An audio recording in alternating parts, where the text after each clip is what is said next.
Assalamualaikum warahmatullahi wabarakatuh. Apa kabar semuanya? Semoga kita semua senantiasa diberikan perlindungan oleh Allah Subhanahu wa taala. Amin amin ya rabbal alamin.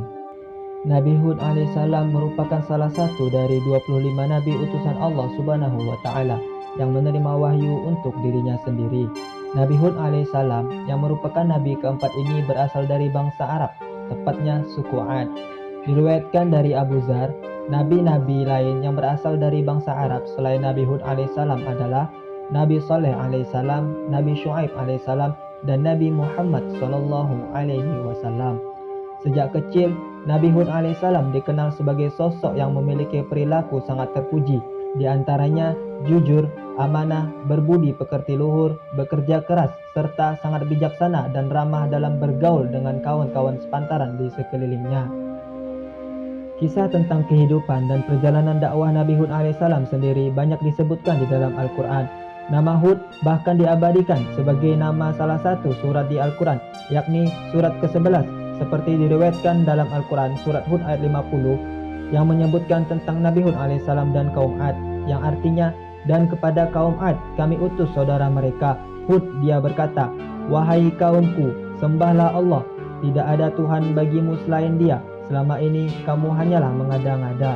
Quran Surah Hud ayat 50. Semasa hidupnya, Nabi Hud alaihissalam menempati sebuah daerah yang disebut dengan Al-Ahqaf, tepatnya di sebelah utara Hadramaut, berada di antara Yaman dan Oman.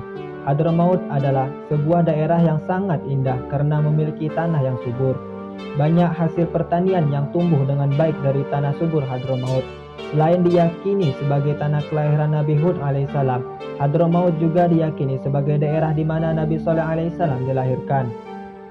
Bukan hanya menyimpan fakta sebagai tanah kelahiran Nabi Hud alaihissalam dan Nabi Saleh alaihissalam, tetapi Hadramaut juga menyimpan keistimewaan lain, yaitu terdapat bangunan suci umat Islam yang disebut dengan Qabr Hud atau Makam Hud.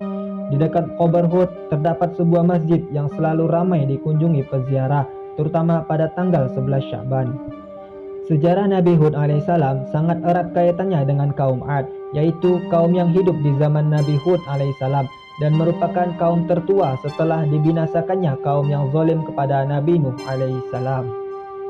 Diriwayatkan Nabi Hud alaihissalam adalah cucu dari Nabi Nuh alaihissalam, atau bisa disebut juga merupakan keturunan dari Sams bin Nuh. Kaum Ad yang hidup di zaman Nabi Hud alaihissalam dikenal sebagai kaum yang hidup dengan amat nyaman dan sejahtera. Kehidupan mereka makmur karena dilimpahi dengan ladang pertanian yang terhampar subur nan hijau, hewan ternak yang sehat dan banyak, serta aliran air yang melimpah dan segar.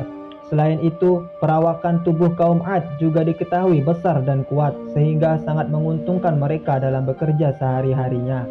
Namun, kenikmatan dan berbagai berkah yang dilimpahkan kepada kaum Ad tidak serta-merta membuat mereka bersyukur dan menyembah Allah Subhanahu wa taala. Kaum Ad tidak mengenal Allah Subhanahu wa taala sebagai Tuhan mereka, sama seperti yang dilakukan oleh kaum sebelum mereka, yaitu kaum Nabi Nuh alaihissalam. Mereka menyembah patung buatan mereka sendiri dan diberi nama dengan Samud dan Al-Hatar.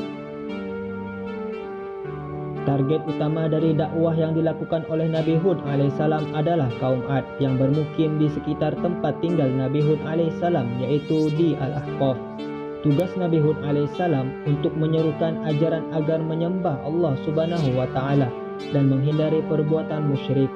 Kaum Ad dikenal menyembah patung berhala yang mereka buat sendiri, seperti ditunjukkan dalam Al-Quran, Quran Surah Hud ayat 52 yang artinya, dan Hud berkata, wahai kaumku, mohonlah ampunan kepada Tuhanmu, lalu bertobatlah kepadanya.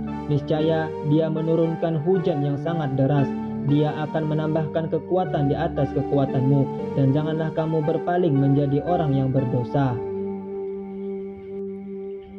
Nabi Hud alaihissalam menyeru kepada kaum Ad untuk meninggalkan patung berhala yang mereka sembah dan beralih menyembah kepada Allah Subhanahu wa taala. Nabi Hud alaihissalam pun menunjukkan bukti-bukti kekuasaan dan keesaan Allah Subhanahu wa taala kepada kaum Ad agar mereka dapat memilih ke jalan yang benar.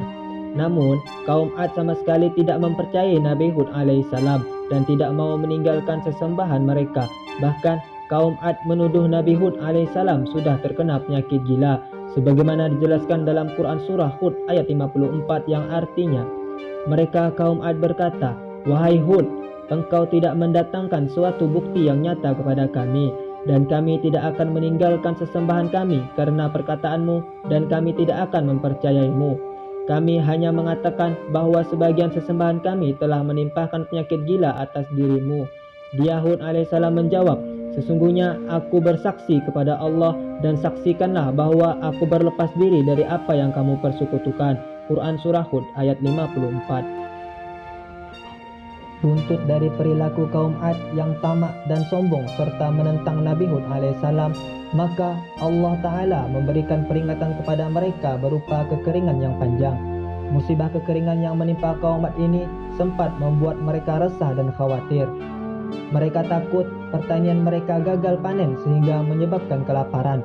Celah tersebut yang dimanfaatkan oleh Nabi Hud alaihissalam untuk meyakinkan kaum Ad agar meninggalkan berhala dan berpaling untuk bertobat dan menyembah Allah Subhanahu wa Ta'ala. Namun, perkataan Nabi Hud alaihissalam benar-benar tidak dihiraukan sama sekali oleh mereka, sebagaimana yang dijelaskan dalam Al-Quran, Quran surah Al-A'raf ayat 70 yang artinya, mereka berkata, "Apakah kedatanganmu kepada kami agar kami hanya menyembah kepada Allah saja dan meninggalkan apa yang biasa disembah oleh nenek moyang kami? Maka buktikanlah ancamanmu kepada kami jika kamu benar." Quran surah Al-A'raf ayat 70. Akibat dari keras kepalanya kaum Ad yang terus-menerus menentang Nabi Hud alaihissalam dan menyekutukan Allah Subhanahu wa Ta'ala, maka selanjutnya Allah menunjukkan kuasanya dengan mendatangkan gumpalan awan hitam dan pekat. Para kaum Ad berseru gembira karena mengira awan tersebut adalah pertanda datangnya hujan yang akan menyelamatkan ladang dan pertanian mereka dari kekeringan. Namun, di tengah sorak-sorai kaum Ad yang berbahagia atas kedatangan awan tersebut, Nabi Hud alaihissalam memberi peringatan bahwa awan hitam yang datang bukanlah pertanda baik akan turunnya hujan, melainkan pertanda buruk akan datangnya azab dari Allah Subhanahu wa Ta'ala kepada kaum Ad karena telah menyekutukan Allah Subhanahu wa Ta'ala. Tetapi sekali lagi peringatan yang disampaikan oleh Nabi Hud alaihissalam tidak dihiraukan oleh mereka. Kaum Ad tetap tidak mau mempercayai segala perkataan dan meminta bukti atas peringatan Nabi Hud alaihissalam, hingga akhirnya Allah Subhanahu wa Ta'ala sebagai sang kuasa benar-benar menjatuhkan azab kepada kaum Ad dengan datangnya angin topan secara dahsyat. Angin topan tersebut langsung merobohkan dan menyapu apa saja yang ada seperti rumah, bangunan, berhala, ladang, hewan ternak, dan berbagai harta benda lainnya milik kaum Ad. Angin topan kencang tersebut akhirnya mampu membinasakan kaum Ad beserta berhala-berhala yang mereka sembah. Saking dahsyatnya, diriwayatkan bahwa angin yang berlangsung selama 8 hari 7 malam tersebut telah menghancurkan segalanya seperti serbuk. Kisah tentang angin topan yang menimpa kaum Ad diceritakan dalam surat Al-Haqqah ayat 6-8, yang artinya, sedangkan kaum Ad, mereka telah dibinasakan dengan angin topan yang sangat dingin. Allah menimpakan angin itu kepada mereka selama 7 malam 8 hari terus-menerus. Maka kamu melihat kaum Ad pada waktu itu mati bergelimpangan seperti batang-batang pohon kurma yang telah kosong. Maka adakah kamu melihat seorang pun yang masih tersisa di antara mereka? Quran surat Al-Haqqah ayat 6-8. Lalu ketika terjadi bencana angin topan dahsyat yang menimpa kaum Ad, apakah yang terjadi kepada Nabi Hud alaihissalam dan para pengikutnya? Tentu saja mereka diselamatkan oleh Allah Subhanahu wa Ta'ala. Nabi Hud alaihissalam dan para pengikutnya tetap berdiam di rumah tanpa merasakan sedikit pun bahaya dari angin topan tersebut.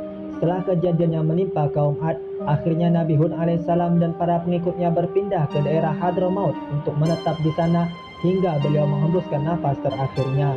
Demikian dari saya, dan jangan lupa bantu channel ini agar terus berkembang dengan subscribe, like, dan aktifkan tombol lonceng agar kalian tidak ketinggalan video berikutnya. Wassalamualaikum warahmatullahi wabarakatuh.